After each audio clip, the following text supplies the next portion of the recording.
हमारा जो पिछला टॉपिक था वो भी इरोजनल लैंडफॉर्म्स था। ये भी टॉपिक इरोजनल लैंडफॉर्म्स ही है उसका, और आगे नए टॉपिक्स हैं जिनके बारे में हम पढ़ेंगे। सबसे पहले शुरुआत करते हैं सर्क से। अब सर्क का प्रोनाउंसिएशन सर्क क्यों करना चाहें, सर्क करना चाहें, ये आपके ऊपर है। Cirques are the most common of landforms in glaciated mountains. जो भी ग्लेशियर वाले पहाड़ होते हैं वहां पर सर्क जो है बहुत कॉमन तरह की लैंडफॉर्म्स है जो देखने को मिलती हैं। The cirques quite often are found at the heads of the glacial valleys. जो सर्क्स हैं वो ज्यादातर आपको कहाँ मिलेंगे, जो ग्लेशियल वैलीज का टॉप होता है वहां पर। The accumulated ice cuts these cirques while moving down the mountain tops. जो जमा हुई या इकट्ठी हुई बर्फ होती है वो इन सर्क्स को बना देती है जब वो नीचे की तरफ आती है माउंटेन टॉप से। They are deep, long and wide troughs or basins with very steep concave to vertically dropping high walls as it heads as well as its sides. बहुत गहरे होते हैं, लंबे होते हैं, चौड़े होते हैं, ट्रफ्स या बेसिन्स कह सकते हैं, जिसमें बहुत ज्यादा ढलान होती है और ऐसी होती है कि बिल्कुल खड़ी ढलान होती है। लंबी लंबी ऊंची ऊंची दीवारें टाइप की बन जाती हैं जैसे जैसे वो आगे की तरफ या साइड्स की तरफ नीचे आती है। A lake of water can be seen quite often within the cirques after the glacier disappears. और वहां पर आपको एक पानी का लेक देखने को मिलेगा जहां पर भी डिसअपियर गायब हो जाते हैं और सर्क्स बन जाते हैं। उसके अंदर आपको मैक्सिमम जो है ग्लेशियर एक तरह से लेक मिलेगा जिसमें पानी भरा होता है। Such lakes are called cirques or tarn lakes. इन तरह के लेक्स को हम सर्क्स या टार्न लेक्स कहते हैं। There can be two or more cirques one leading to another down below in a step sequence. एक से ज्यादा भी सर्क्स हो सकते हैं, एक के बाद एक, ऐसा लगता है जैसे स्टेप की सीक्वेंस में वो बन रहे हैं। तो एक से ज्यादा सर्क्स भी आपको देखने को मिल सकते हैं। फिर इसके बाद है horns and serrated ridges. Horns form through headward erosion of the cirque walls. Horns जो है वहां बनते हैं जब इरोजन होना शुरू होता है, यानी चोटी से जो है जब इरोजन शुरू होता है और जो ग्लेशियर है वो नीचे की तरफ आता है तो सर्क वॉल्स बनती हैं। तो वो जो एक चोटी टाइप की बन जाती है उसे हम हॉर्न कहते हैं। If 3 or more radiating glaciers cut headward until their cirques meet, high, sharp pointed and steep side peaks called horns forms. अगर 3 या 3 से ज्यादा इस तरह के ग्लेशियर्स हैं जो हेडवर्ड कट हो रहे हैं, जब तक कि उनके सर्क्स मिलते हैं तो बहुत ही ऊंची, शार्प पॉइंटेड और स्टीप साइडेड चोटियां बन जाती हैं जिनको हम हॉर्न्स कहते हैं। The divides between cirque side walls or head walls get narrow because of progressive erosion and turn into serrated or sawtooth ridges, sometimes referred to as arites with very sharp crest and a zigzag outline. अगर आप इसकी picture देखें तो आपको समझ में आएगा कि किस तरीके से जो डिवाइड्स होते हैं सर्क की साइड वॉल्स या हेड वॉल्स के बीच में, और वो पतली होती चली जाती हैं जैसे जैसे इरोजन बढ़ता जाता है और वो टर्न होती जाती हैं बिल्कुल सेरेटेड या जैसे सौ के दांत होते हैं उस तरह के रिजेस के फॉर्म में। कई बार हम इनको जो है एरिट्स या जिनकी बहुत शार्प क्रेस्ट होती है या जिगजैग आउटलाइन होती है उसको हम सेरेटेड रिजेस कहते हैं। The highest peak in the Alps, Matterhorn and the highest peak in the Himalayas. जो हॉर्न और सेरेटेड रिज है ज्यादातर आपको ये हाईएस्ट पीक जो एल्प्स या मैटरहॉर्न है वहां देखने को मिलेगी, या जो हाईएस्ट पीक हिमालयाज में है वहां पे। Everest are in fact horn formed through headward erosion of radiating cirques. Everest भी जो है एक तरह से हॉर्न्स हैं जो कि बने हैं हेडवर्ड इरोजन होने की वजह से जो सर्क्स है उनका, यानी कि वो सर्क्स जो है उनका जब हेडवर्ड से इरोजन होता है ऊपर से नीचे की तरफ वो आते हैं तो वो एक तरह से हॉर्न फॉर्म बनाते आते हैं। ग्लेशियल वैलीज या troughs. Glaciated valleys are trough-like and U-shaped with broad floors and relatively smooth and steep sides. Glaciated valleys जो होती हैं जहाँ पर बहुत ज्यादा ग्लेशियर्स होते हैं, ऐसी जो घाटियां होती हैं वो ट्रफ के जैसे होती हैं, U-shaped होती हैं। उनके जो फ्लोर्स होते हैं, जो बेस होते हैं वो काफी चौड़े होते हैं, बहुत स्मूथ होते हैं, चिकने होते हैं, पर उनकी जो साइड्स होती है वो काफी ज्यादा ढलान वाली होती है, स्टीप होती है एकदम। The valley may contain littered debris or debris shaped as moraines with swampy appearance. जो घाटी होती है उसके अंदर बहुत ज्यादा आपको मलबा देखने को मिलेगा। मलबा जो कि मोरेन्स की जैसी शेप का होता है और उसमें जो है थोड़ा सा मॉइस्चर जो है वो देखने को आपको मिलेगी, स्वैम्पी स्वैम्पी सा देखने को मिलेगा। There may be lakes gouged out of rocky floors और form by debris within the valleys. आपको जो है लेक्स भी देखने को मिल सकते हैं जो कि इन रॉकी फ्लोर्स में बन जाते हैं या उस डेब्रिस से घाटियों के अंदर। There can be hanging valleys at an elevation on one or both sides of the main glacial valley. आपको ऐसा लगेगा जैसे हैंगिंग वैलीज हैं, लटकती हुई वैलीज दिख रही हैं जो कि ऊंचाई पर होती है, बाहर की तरफ होती हैं, एक या दोनों तरफ मेन ग्लेशियल वैली के. The faces of the divides or spurs of such hanging valleys opening into main glacial valleys are quite often truncated to give them an appearance like triangular facets. जिस तरह के इनके divides बनते हैं या जिस तरह के स्पर्स होते हैं इन हैंगिंग वैलीज के जो कि खुल रहे होते हैं मेन ग्लेशियल वैली में, वो काफी हद तक उनको ऐसी शेप देते हैं जैसे लगता है कि बिल्कुल ट्रायंगल फेस जो है उनका दिख रहा है. Very deep glacial troughs filled with still sea water and making up shorelines are called fjords और fjords.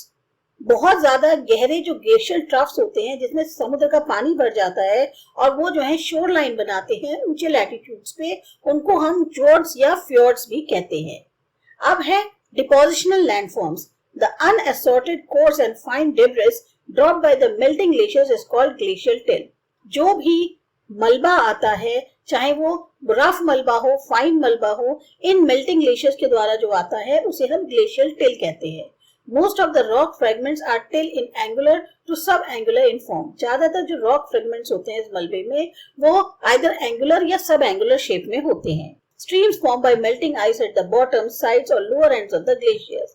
जो धाराएं हैं वो भी बन जाती हैं बॉटम में, साइड्स में या जो लोअर एंड्स होते हैं ग्लेशियर्स के वहां पर, क्योंकि पिघली हुई आइस होती है वो.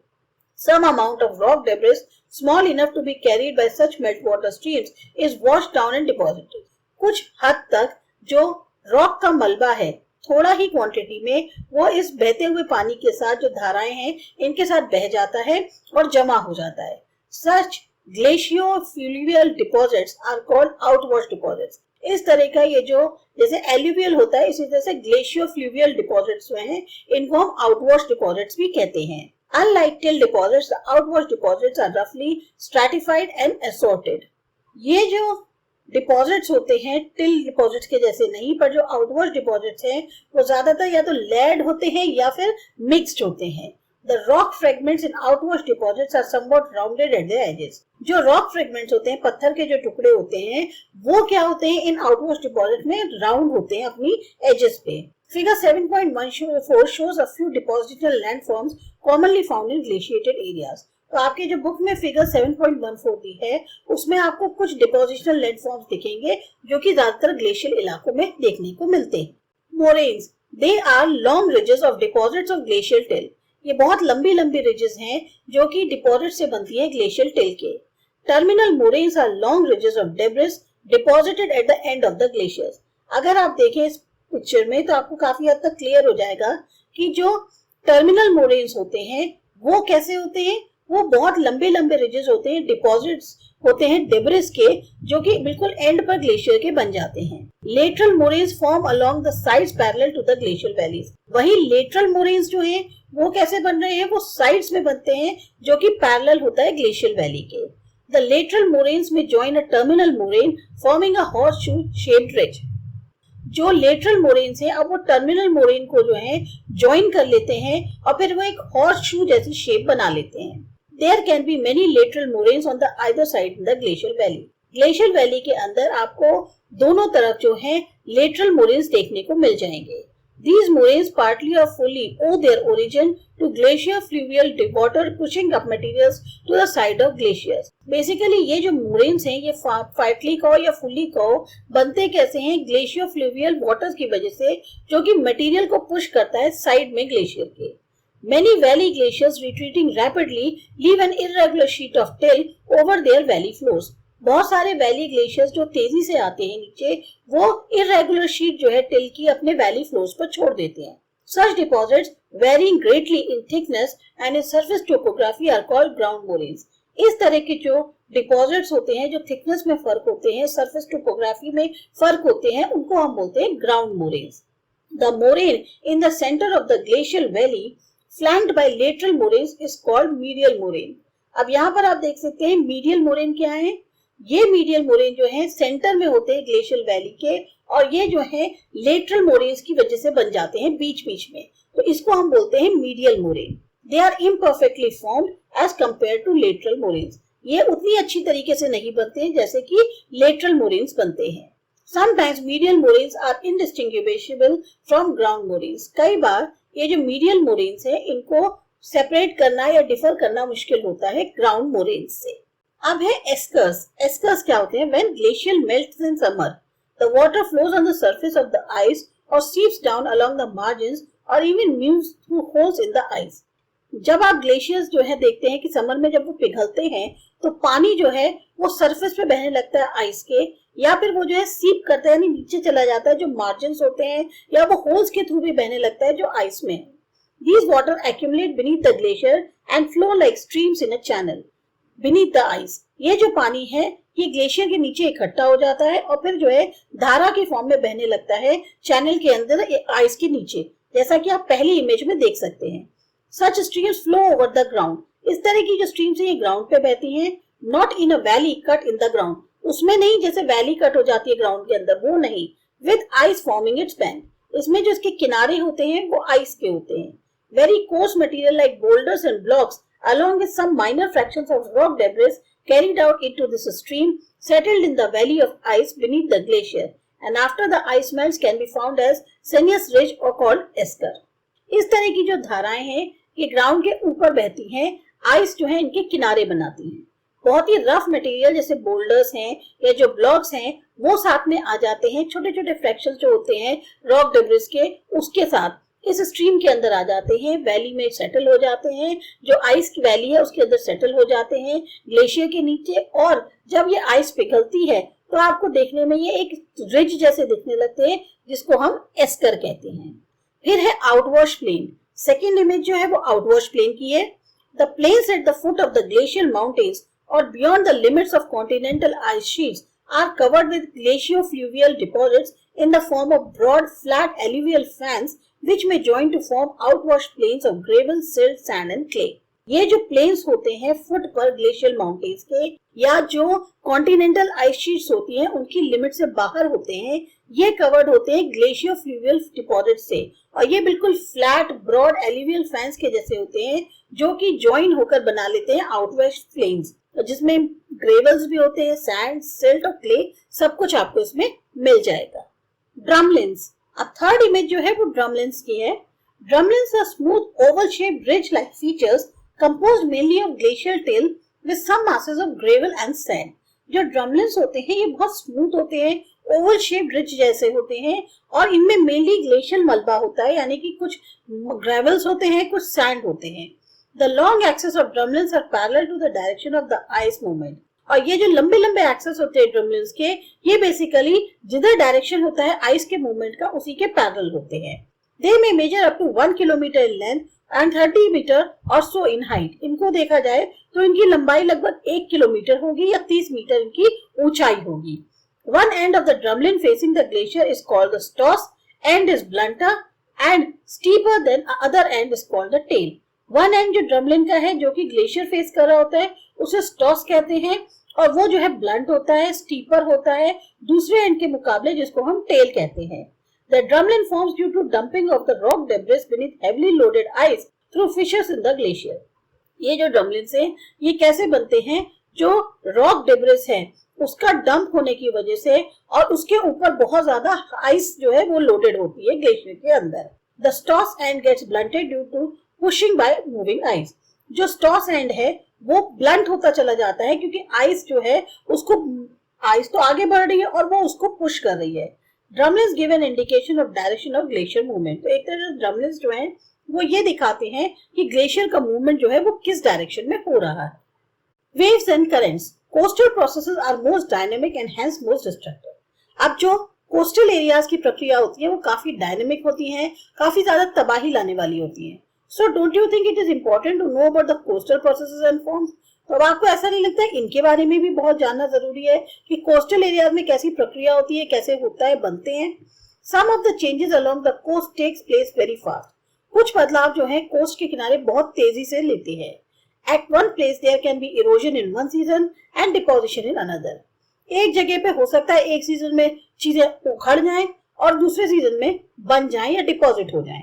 Most of the changes along the coast are accomplished by waves. ज्यादातर ये जो बदलाव होते हैं कोस्ट पे, ये वेव्स की वजह से, जो लहरें होती है उनकी वजह से होते हैं। When waves break, the water is thrown with great force onto the shore.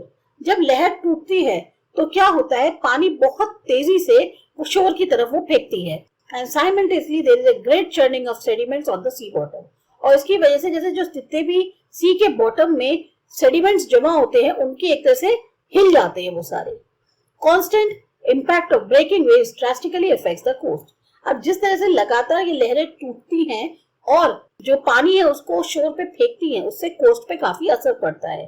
Storm waves and tsunami waves can cause far-reaching changes in the short period of time than normal breaking waves.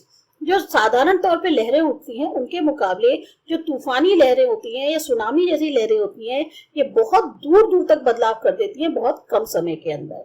As the wave environmental changes, the intensity of the force of breaking waves changes. जिस तरह से लहर का जो वातावरण है उसमें अगर बदलाव आता है तो जो इंटेंसिटी है, जिस तरह से ब्रेकिंग वेव्स की जो इंटेंसिटी है, जो फोर्स है, वो भी क्या कहते हैं, बदल जाता है। Other than the action of waves, the coastal landforms depend on. अब खाली लहरों का तो एक्शन है ही, इसके अलावा कोस्टल लैंडफॉर्म किस पे डिपेंड करता है, the configuration of land and sea floor. जो कॉन्फ़िगरेशन है लैंड और सी फ्लोर का, उस पर डिपेंड करता है whether the coast is advancing seaward or retreating landward. जो कोस्ट है वो सी की तरफ इमर्जिंग है या सबमर्जिंग दिख रहा है लैंड की तरफ। Assuming sea level to be constant, the two types of coast are considered to explain the concept of evolution of coastal landforms. अगर हम सी लेवल को कांस्टेंट माने तो दो तरह के कोस्ट जो है वो कंसिडर किए जाते हैं ताकि हम आपको ये बता सके जो कोस्टल लैंडफॉर्म्स है उनकी उत्पत्ति का क्या कॉन्सेप्ट है। हाई रॉकी कोस्ट जो कि सबमर्ज्ड कोस्ट होता है, दूसरा है low smooth gentle sloping sedimentary coast जो कि इमर्ज्ड कोस्ट कहलाता है। High rocky coast, along the high rocky coast the river appear to have been drowned with highly irregular coastline. जहाँ ऊंचे ऊंचे रॉकी कोस्ट होते हैं वहां नदी ऐसी लगती है जैसे वो नीचे डूब गई है, बहुत ही इरेगुलर कोस्ट लाइन्स की वजह से। The coastal line appears highly indented with extension of water into the land where glacial valleys are present. जो कोस्टल लाइन है वो ऐसा लगता है कि जहाँ पे बहुत ज्यादा पानी का एक्सटेंशन हुआ है लैंड के अंदर, जहाँ ग्लेशियल वैलीज जो है मौजूद हैं। The hill side drop of sharply into the water. जो हिल की तरफ की जो स्लोप्स हैं वो पूरी तरीके से ऐसा लगता है जैसे पानी के अंदर ड्रॉप कर रही हैं। Shores do not show any depositional landforms initially. Shores पर कहीं कोई भी डिपोजिशनल लैंडफॉर्म्स देखने को नहीं मिलता। इरोजन फीचर्स डोमिनेट, यहाँ पे चीजें उखड़ती ज्यादा हैं, डिपॉजिट कम होती हैं। Along high rocky coast waves break with great force against the land shaping the hills types into cliffs. Rocky coast जो होते हैं, ऊंचे ऊंचे रॉकी कोस्ट, वहां जो वेव्स हैं वो टकराती हैं तो वो बहुत तेजी से टकराती हैं जमीन से और ऐसा लगता है बिल्कुल हिल साइड जैसी जो होती है शेप बना लेती है क्लिफ्स की फॉर्म में। With constant pounding by waves the cliffs recede leaving a wave cut platform in front of the cliff. अब लगातार जो है वेव्स की जो है वो उससे टकरा रही हैं तो क्लिफ्स जो हैं वो एक जगह सी बना देती है, एक वेव कट प्लेटफॉर्म बना देती हैं बिल्कुल सामने सी क्लिफ के। Waves gradually minimize the irregularities along the shore. और वेव्स जो हैं वो धीमे धीमे जो इरेगुलरिटी होती है शोर के अलोंग उसको कम करती चली जाती हैं। The materials which fall off and removed from the sea cliffs gradually break into smaller fragments and roll to roundness will get deposited on in the offshore. जो मटेरियल गिरता है वो सी क्लिफ से हटता जाता है और छोटे छोटे फ्रेगमेंट्स में टूट जाता है, गोल हो जाता है और वो डिपॉजिट हो जाता है ऑफशोर पे। After a considerable period of cliff development and retreat when coast line turns somewhat smooth with the addition of some more material to this deposit in the offshore, a wave-built terrace would develop in front of the wave-cut terrace. एक सीमित period के बाद जो Cliff development है उसके सीमित period के बाद या रिट्रीट होने के बाद जब कोस्ट लाइन थोड़ी स्मूथ हो जाती है वहां पर कुछ और मटेरियल जो है डिपॉजिट हो जाता है ऑफशोर में, तो एक वेव के द्वारा बनाया गया टेरेस जो है वो डेवलप हो जाता है वेव कट टेरेस के सामने। As the erosion along the coast takes place, a good supply of material becomes available to longshore currents and waves to deposit them as beaches along the shore and as bars in the near shore zone. जैसे जैसे erosion जो है coast के along होता है, एक बहुत अच्छा सप्लाई मटेरियल जो है वो अवेलेबल हो जाता है इन शोर करंट्स पे, और वेव्स जो है वो डिपॉजिट कर देती है उनको बीचेस के फॉर्म में शोर के अलॉन्ग, या बार्स के फॉर्म में, यानी लॉन्ग रिजेस होती है सैंड्स की, या शिंगल जो कि पैरेलल होते हैं कोस्ट के, उनके पास के जो शोर जोन है वहां पे।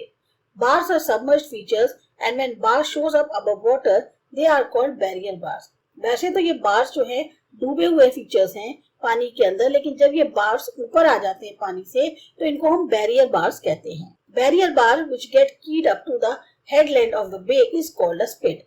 वो बैरियर बार जो कि हेडलैंड तक जाती है बे के, उसको हम स्पिट कहते हैं। When barrier bars and spits form at the mouth of the bay and block it, a lagoon forms. जब ये बैरियर बार्स और स्पिट जो हैं, जो बे का माउथ है उस पर बन जाती हैं, उसको ब्लॉक कर देती है, तो हम उसको लेगून कहते हैं, वहां लेगून बन जाते हैं। The lagoons would gradually get filled up by sediment from the land, giving rise to a coastal plain. और ये लेगून्स जो हैं ये धीरे धीरे सेडिमेंट से जो लैंड के हैं उनसे भर जाते हैं और एक कोस्टल प्लेन वहां पर तैयार हो जाता है। Low sedimentary coast. Along low sedimentary coast, the river appear to extend their length in building coastal plains and deltas. अगर लो सेडिमेंट्री कोस्ट को देखें तो वहां नदी ऐसी दिखती है कि जैसे उसने अपना विस्तार किया है एक लंबा कोस्टल प्लेन या डेल्टा बना के। The coastal line appears smooth with occasional incursions of water in the form of lagoons and tidal creeks. ये जो कोस्टल लाइन है ये स्मूथ दिखती है और कई बार वहां पर आपको वाटर्स की वो भी देखने लग जाएगी लेगून्स की फॉर्म में, या टाइडल क्रीक्स जो होते हैं वो आपको वहां देखने को मिल जाएंगे। The land slopes gently into the water, और लैंड जो है वो उसकी ढलान जो है वो पानी के अंदर की तरफ होती है। Marshes and swamps may abound long the coast, depositional features dominate. जो मार्शेस हैं, स्वैम्प्स हैं, ये आपको कोस्ट के अलॉन्ग मिलेंगे, डिपोजिशनल फीचर्स यहाँ ज्यादा होते हैं। When waves break over a gently sloping sedimentary coast, the bottom sediments get churned and moved rapidly, building bars, barrier bars, spits and lagoons. जब लहर टकराती है एक जेंटल स्लोपिंग जो सेडिमेंट्री कोस्ट है उससे, तो जो बॉटम में सेडिमेंट्स हैं वो एक तरह से मिक्स हो जाते हैं और तेजी से जो है बिल्डिंग बार्स है, बैरियर बार्स है, स्पिट्स है या लेगून्स है, उनकी तरह उनको मूव करते हैं। Lagoons would eventually turn into a swamp, which would subsequently turn into a coastal plain. अब लेगून्स जो है वो क्या होता है, स्वैम्प में टर्न हो जाते हैं और जो फिर बाद में कोस्टल प्लेन में टर्न हो जाता है। The maintenance of these depositional features depends upon the steady supply of materials. अब इन डिपोजिशनल फीचर्स की मेंटेनेंस डिपेंड करती है लगातार जो मटेरियल की सप्लाई होती है उस पर। Storms and tsunami waves cause drastic changes irrespective of supply of sediments. पर यहीं पर जो स्टॉर्म आता है, सुनामी आती है, उनकी लहरें बहुत तेजी से बदलाव करती हैं, भले ही सप्लाई कैसी भी हो सेडिमेंट्स की। Large rivers which bring lots of sediments build deltas along low sedimentary coast. वही बड़ी बड़ी नदियां जो कि बहुत सारा सेडिमेंट लेकर आती हैं, वो डेल्टा बना लेती हैं इन लो सेडिमेंट्री कोस्ट पे। The west coast of our country is a high rocky retreating coast. हमारा जो वेस्ट कोस्ट है कंट्री का वो बहुत ही पथरीला और रिट्रीटिंग कोस्ट है। Erosion forms dominate in the west coast, यहाँ इरोजनल बहुत ज्यादा होता है। East coast of India is low sedimentary coast, depositional forms dominate in the east coast. तो एक तरह से वेस्ट कोस्ट जो है वहाँ इरोजनल फॉर्म्स ज्यादा मिलेंगी और ईस्ट कोस्ट जो है वहां पर आपको, क्योंकि वो लो सेडिमेंट्री कोस्ट है इसलिए वहां डिपोजिशनल फॉर्म्स ज्यादा मिलेगी। इसके बाद अगेन हमारा अगला जो टॉपिक है वो इरोजनल लैंडफॉर्म्स के और कुछ टॉपिक्स हैं जैसे क्लिफ, टेरेसेस, केव्स, वेव्स, ये सब हम जो है अगले वीडियो में करेंगे।